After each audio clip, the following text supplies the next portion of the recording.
Page 146, Für Elise, or Für Elise, however you want to pronounce it, I don't know. A very famous piece written by Beethoven. Most every piano student at one time or another will get to this piece if they advance far enough. This is a nice little arrangement of it. It gives you an idea of the main melody of the piece. Let's look at it. It's 3/4 time. It's in this arrangement.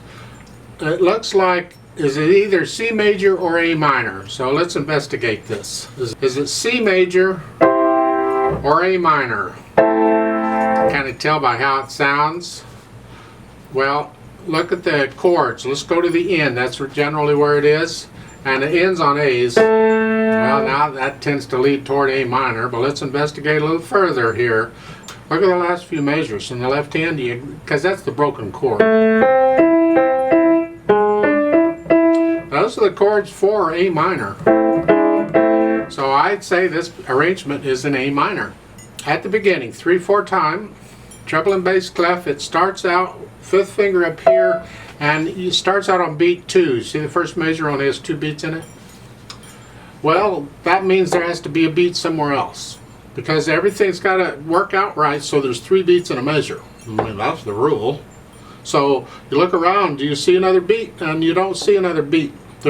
Normally it'd be the last measure of the piece that would have 1 beat in it.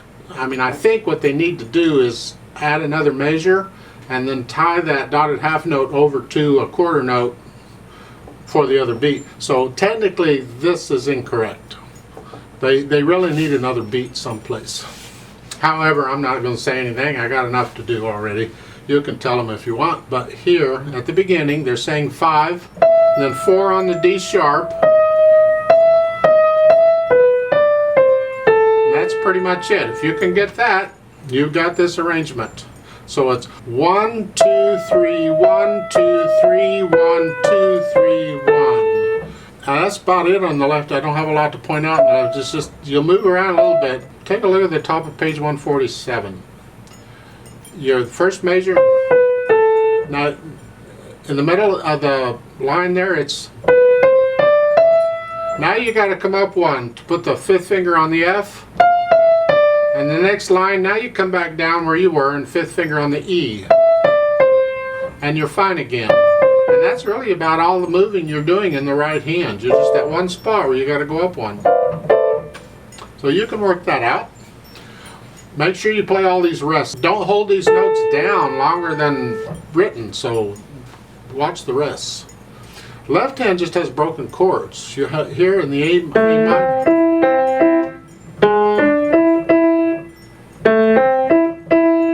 So forth, and that's about it for the left hand.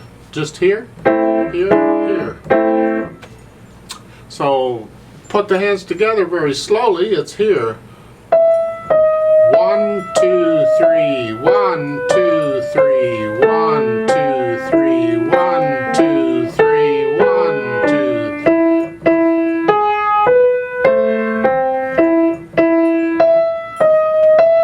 Watch the slurring. Let's do the slurring too, because all of these notes are connected.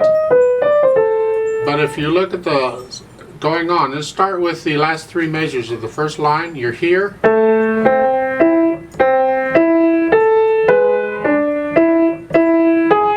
See, in the first measure of the second line, it's connect that. That's all one slur.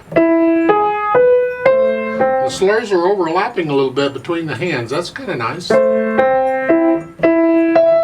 And there in the third measure of the second line, that's slurred. Connect those.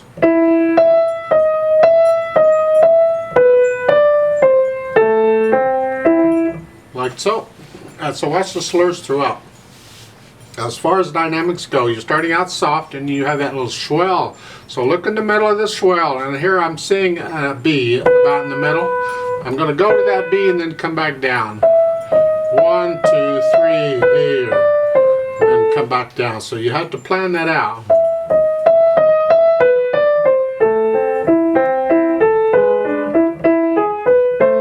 Second line, these swells are all over the place. Do them all the same way.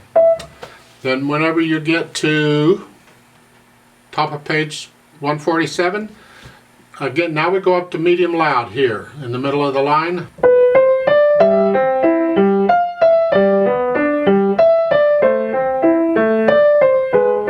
And then you have a diminuendo and toward the end of the second line.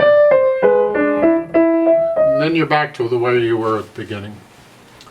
Now the left hand, primary chords mainly here. And then you have these pretty much throughout. At the top of page 147 it changes a little bit toward the end of the line. Now you get this. You get a C chord in there. And then a G chord. And then you're back up to where you were. So you change just a little bit for when the right hand is changing, the left hand did too the other way. When the right hand went up a note, the left hand went down a note. You'll figure it out, I'm sure you'll notice. As far as melody goes, it's all melody. Bring it all out. And learn it very slowly and carefully. This is a nice, it's not a fast piece. It's not a real slow piece. It's sort of in the middle. You'll hear recording. In fact, I did a recording of it on my other channel. I'll try and put a link in the description, but there's a lot of recordings. And this is one of the pieces. It's interesting because a lot of different professionals have recorded this and put them up, but they interpret it completely different. So if you listen to different people play it, it comes out different. I mean, there's a lot of similarities in them, but still there's a lot of different things. And they're all reading the same music, it's just they interpret it differently.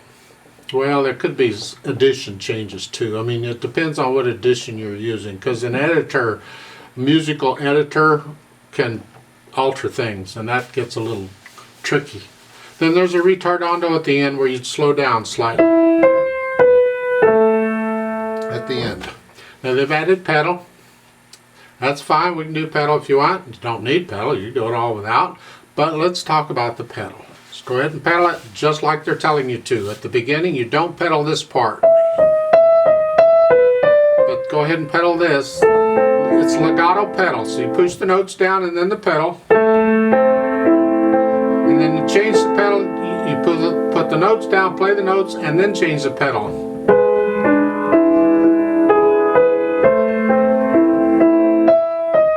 Now at the second line, in the third measure, when you lift the pedal up with the left hand on that E. When that comes up, the pedal comes up with it. So it's here. Starting at the beginning of the second line. Like so. This is all over the place. Do it the same way everywhere it is. At the top of page 147, just pedal it exactly like they're showing you. You're going to push the pedal down right after you play the notes in the second measure. Lift the pedal up right as you play the note in the next measure, or right after it. Lift the pedal up with the left hand.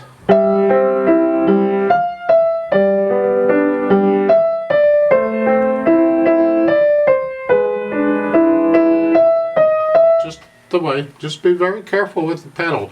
Don't blur things or hold the pedal down too long. It's not a good idea. Let's try this out slowly together. We'll do I don't think the rhythm is a problem. They're pretty much all quarter notes, but let's check the notes for accuracy, and I'll try and pedal it exactly like they're showing you. So go ahead and put your hand here, right hand, and the foot's on the pedal. I'm going to give us 4 counts. That's a full 3 counts because it's in 3/4 time, plus 1 count because we come in on beat 2.